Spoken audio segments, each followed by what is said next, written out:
Want to rise above what holds you back? These are the stories of those fighting that battle. It might also be the story of you. I'm Dan Waldschmidt, author of Edgy Conversations and strategist of billion-dollar companies all over the world. This is Mark Minard, author of The Story of You, the guy who knows a thing or two about never giving up. You're listening to Elevating Beyond. Let's get started. I remember when I was your age, I would look at all these different people and think that they must have just been born like that. They must have been born with a perfect family. They must have just been born smart. And that's what makes people successful, which is not the truth at all. The truth is, okay, I know how many people here have read the children's story, The Tortoise and the Hare? Right? Well, my good man Dave Ramsey had Mark Cuban on his show, who's a billionaire, and he asked him, what's the secret to success?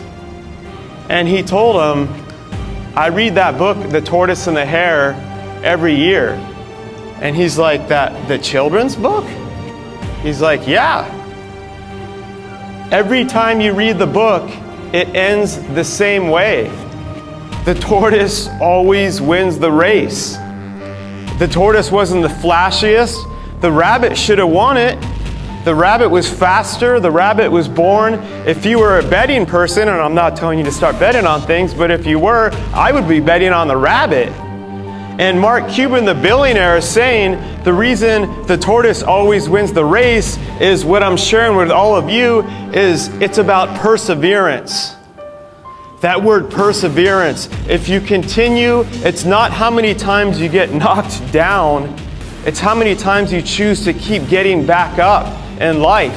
And I'm not just preaching here from theories of all these people. You saw my mugshot. I was the dude that was in jail at age 17 with my face smashed in. Like literally rock bottom. Wanting to commit suicide, thinking that I had no reason to even live and be here and provide anything, thinking that I was too stupid. I would see someone like me up here if I was all of you, and I would think, he must just be used to speaking in front of audiences, doesn't get nervous, is really good looking. No, I'm just joking. Making sure you're paying attention still. And this next one that we're talking about right here, this is probably one of the most important things in your life. For all you students, for all you teachers, for your whole life. It's show me your friends and I'll show you your future. And once upon a time, there was 3 cool dudes in a trailer. One of them was me. And I thought we were cool. Like my boys since middle school, we'd go around school. I was like, school sucks. I got a learning disability. I'm not smart enough to do anything. So I'm going to hang out with these dudes and I'm going to just start clowning around, acting like I'm cool. Because deep down, I was honestly afraid. And I'd be like, all right, well, I'm going to hang around with more of these guys that are like this. And so then we started getting more and more into drugs. So then when I managed to graduate somehow from high school early with a very, very, very, very bad grade point average, I was living in a trailer with these 2 other guys. I had known them since middle school. They were my boys. We went through so much together. We'd ride around. We'd be selling drugs. We'd be doing drugs, listening to music. We'd be laughing. We thought we were so cool. We'd pick up the chicks together. Like they were my friends. They were my boys. And to be honest, there were times that we got into a lot of tough situations. We got into times where we got into fights. One time I was in a situation because I was choosing to be around these people, I kept putting myself in these situations where we were doing drugs, selling drugs, and a guy came up one time to try to jump me with a baseball bat. He came up and he was going to hit me behind the head with a baseball bat, and one of the roommates that lived with me in a trailer literally saved my life and hit the guy with a rock. Like these were my boys, I thought. But the reason I say, show me your friends and I'll show you your future, is after I was in jail, like after my face was beat down, my jaw wired shut, I started thinking, after reading that book, I need to start doing something with my life. And to be honest with you, I started having suicidal thoughts. And what made me start changing, or thinking I wanted to change, was the judge. I was thinking, well, when I had this whole case prepared for the judge, it was going to be so great. She was going to feel so sorry for me because I presented my picture and I was 17, now I was 18. So now I'm facing real jail time, but I'm like, she's gonna see this picture of my face all beat in and feel so sorry for me, and she's gonna be like, let's throw this case out and come and give me a hug because my face got beat in. And so I put that picture up and I explained that as a little victim, you know, I was so drunk and this guy beat me up, and I'm a victim and it was his fault, and he's 37 years old. The judge said, you deserved it. Flat out. The judge was like, so? And I was like,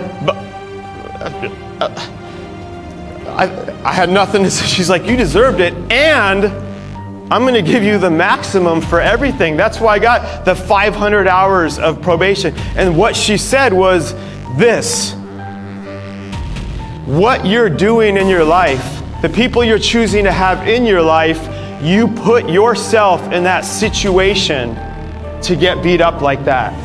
And the judge went on to say, you are so lucky you didn't kill someone else. She said, forget about you. And look, I have kids now. I have little girls. I have a son.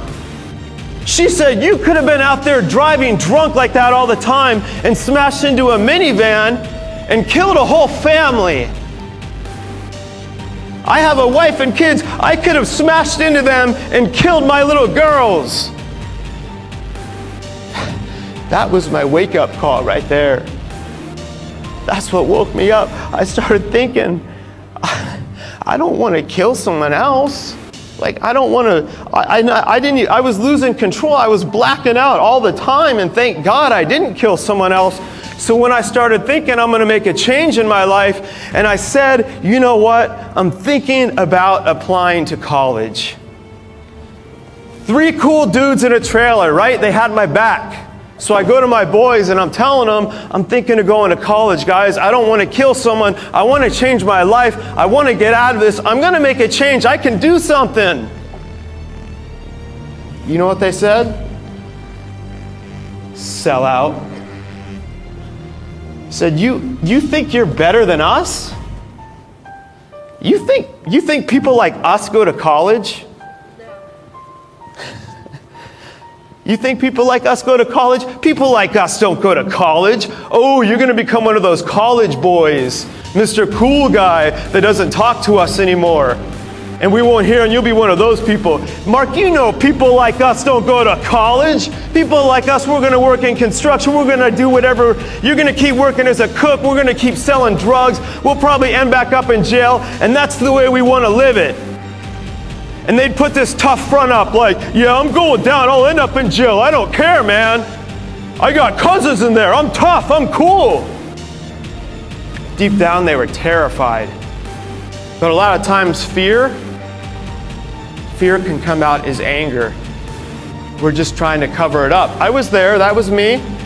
And I remember part of me was thinking, this is why it's so important that you choose your friends. Because part of me was thinking, am I being a sellout? Like these guys did save my life when I was going through when someone almost smashed my head with a bat. But then I realized, real friends don't try to continue to pull you down into a hole. Real friends are the ones that are going to continue to push you to keep being the best version of yourself.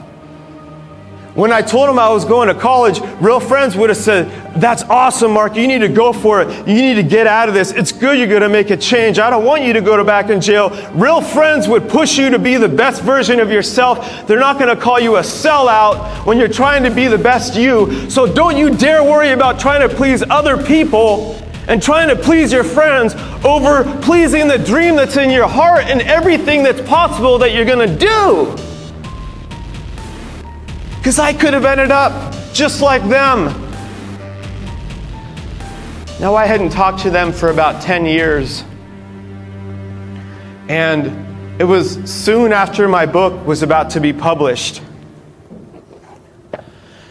Which, by the way, I had a professor in college, not like any of these amazing teachers here, that when I told her I had a dream of being an author one day, I took a creative writing class, and she said, you have no understanding of what it will ever take to be an author.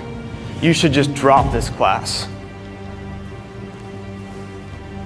What do you do with that adversity when it comes from someone like that? Well, when I wrote my book, The Story of You, and it hit #1 on the bestseller list, I looked her name up, and to date, she does not have a book out. I didn't send her my book, I didn't look her up, but also I did some more research on the 2 roommates that I used to live with. And I don't mention their names, but the first one has 2 little girls like mine, and it was just about 5 years ago. I had 2 little girls, ages 4 and 5. He overdosed off a bunch of painkillers, a bottle of whiskey. He's dead. The other roommate that lived with me in that trailer, just a couple of years after that, was still in the drug game, selling drugs, doing a bunch of coke, took a pistol out one night, scraped the cold barrel to the top of his mouth, and blew his head off, and he's dead. Show me your friends and I'll show you your future. 100% of the people I was living with at that time are dead. I wouldn't be standing here right now if I didn't make the choice to cut them off and do something else with my life and start believing that I could do other things. But if I would have stayed around those wrong people, I would not be standing here right now. I would be dead. That's how important it is that you choose the right people in your life.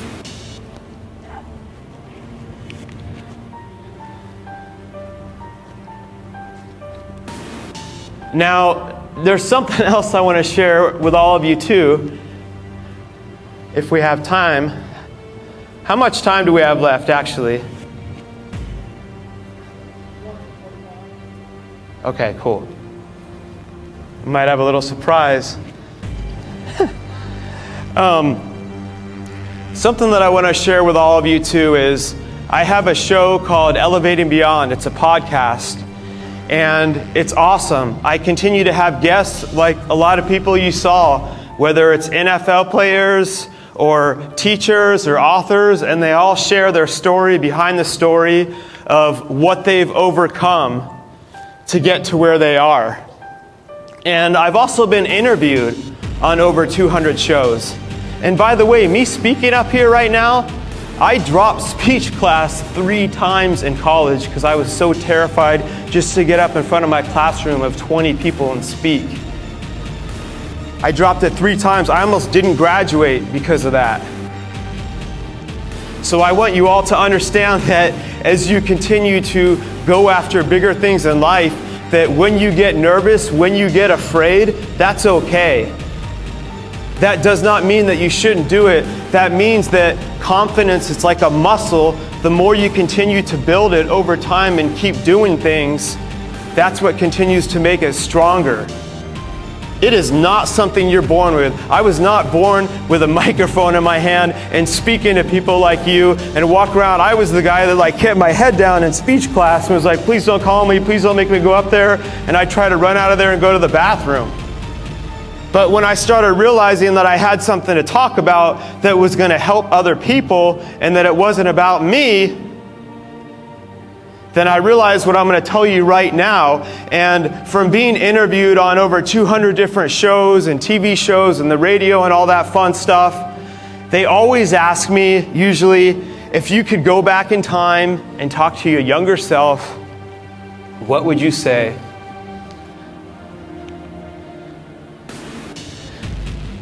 And so I think about it.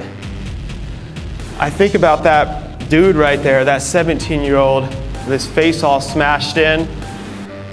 I think about when I was all of your age, of things I was going through before I had Dream Shine that you saw, with all the individuals with special needs, and Elevating Beyond, and the book. Because all that stuff looks so great, right? If you just saw Dream Shine, Elevating Beyond in the book, it'd be like, that guy's doing pretty awesome. Holy crap, what's that thing on the left with his face all smashed in? He was in jail before all that? Here's what I would tell him, and what I'm telling all of you. First of all, things are going to get hard in life. No matter what. No matter what you're doing, you're going to go through hard times. Everyone's going to have their own different version of it. Like Ray Lewis's story, where he went through his mom getting beat almost unconscious and almost to death for over a decade. And it might not be that. We all have our own versions of getting knocked down as we're going after different things in life. And I say it all the time, don't give up, never give up. I say that all the time when I speak. But what I would continue to tell my younger self is, it's gonna get hard. And there's going to be times when you're doing things in life, when you're trying to get better grades, when you're trying to achieve more, that things are going to get hard and you're going to give up and you're going to throw in the towel and say, I quit, I'm done, I give up, it's over, this is too hard, I should just go back to being in jail. It was easier, I should just go back to dealing drugs and living with those guys because at least that's what I know. You're going to want to give up because you're trying something that you haven't tried before, or when you're stopping to hang out with those friends. And you're saying, I'm choosing to hang around with these other people, or maybe even by myself for a while, because I want to have people in my life that are going to lift me up to another level.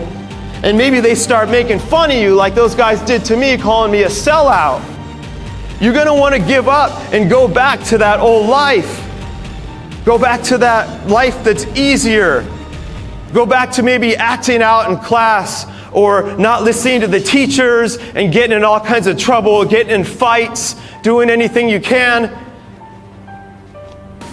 And every time I wanted to give up, I started thinking about this. I need you to. I heard this thing in my head, and I know all of you have your different beliefs, and that's great. For me personally, I felt God telling me, and I'm not preaching to all of you, I'm just telling you what I heard. He said, that's great, Mark. Pick that towel back up. You don't get to give up. Pick it up and wipe yourself off and get back in the ring. Because to be honest, it's not about you. You see, that's why I was able to drop speech class 3 times. I did not ever want to be a public speaker. I'm speaking in other countries in the upcoming months. I never wanted this, and I continue to hear this, and I'm like, I'm going to go back. I don't want to do this. And I kept hearing, you don't get to give up. It's not about you. It's about all the lives that are changed through you going after your dream. It's about the other lives from my podcast when people have written me and said, Mark, I was going through a rough time in my life, and I was so close to committing suicide. And I've been listening to your shows, and you've gotten me out of that dark place. It's not about us. It's not about us. It's about the lives that you all are going to continue to change through going after your dreams in life. You got to pick it back up. You don't get to give up. That's exactly what I tell myself. I would also tell myself what I'm telling all of you is, you're not stupid. I know school's different for everyone. Some kids can remember stuff real easily. Everyone learns different ways. I thought I had a learning disability. Some kids are more athletic. I would tell myself that I believe in you. And I'm telling all of you I believe in you, and I'm not telling you in some cheesy way. I'm telling you I was the kid that was beat down in jail, learning disability. I believe in you, and it's possible you can do it. And if someone else hasn't ever told you this, all of you are amazing, and I promise you, you can do so much more than you think if you continue to be like that tortoise. And just keep persevering through life, one day, one step at a time. And most importantly, the biggest thing too, is keep transforming that adversity into greatness. Middle School.